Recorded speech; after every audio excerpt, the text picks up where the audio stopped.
संविधानाने SC ST आणि others इतकंच त्या ठिकाणी जनगणना सांगितली होती. पण अनेक काळामध्ये मागच्या 50 वर्षापासून मागणी होती ओबीसीची जनगणना करा, ओबीसीला संवैधानिक दर्जा द्या, ओबीसी आयोगाला संवैधानिक दर्जा द्या. पण 50 वर्षे काँग्रेस पार्टी सरकार चालवून ओबीसी समाजाला कधीच न्याय दिला नाही. ओबीसीच्या मताचा वापर करून घेतला. 18 पगड जाती, 12 बोलतेदार, 353 जातीचा ओबीसी समाज आणि देशात तर 3000च्या वर जाती आहेत ओबीसी मध्ये. या सर्व जातीचा अपमान राहुल गांधींनी केला आणि काँग्रेस पार्टीने केला आणि यांनी अजेंडा ठेवला फक्त जाहीरनामा पुरतं आणि मॅन्युफॅक्चर पुरतं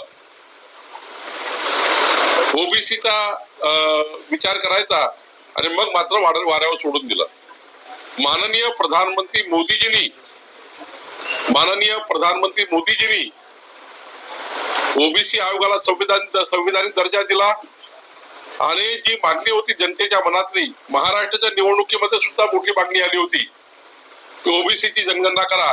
तर मला या ठिकाणी अभिमानाने सांगायचं आहे की माननीय मोदीजींनी ओबीसी जनगणनेचा जातनिहाय जनगणनेचा निर्णय घेतला आणि त्यामुळे या देशामध्ये आता मोठ्या प्रमाणावर एक क्रांती होणार आहे.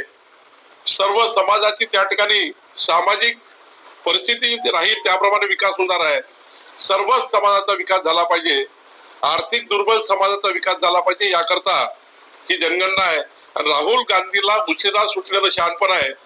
राहुल गांधींनी खऱ्या अर्थाने देशाची माफी मागितली पाहिजे, ओबीसी समाजाची माफी मागितली पाहिजे आणि ज्या पद्धतीने काँग्रेस पार्टीने ओबीसी समाजाला वेठीस धरलं होतं, काँग्रेस पार्टीला ओबीसीचे मत घ्यायचा अधिकार नाही, ओबीसीवर अन्याय करण्याचं काम काँग्रेस पार्टीने केलं.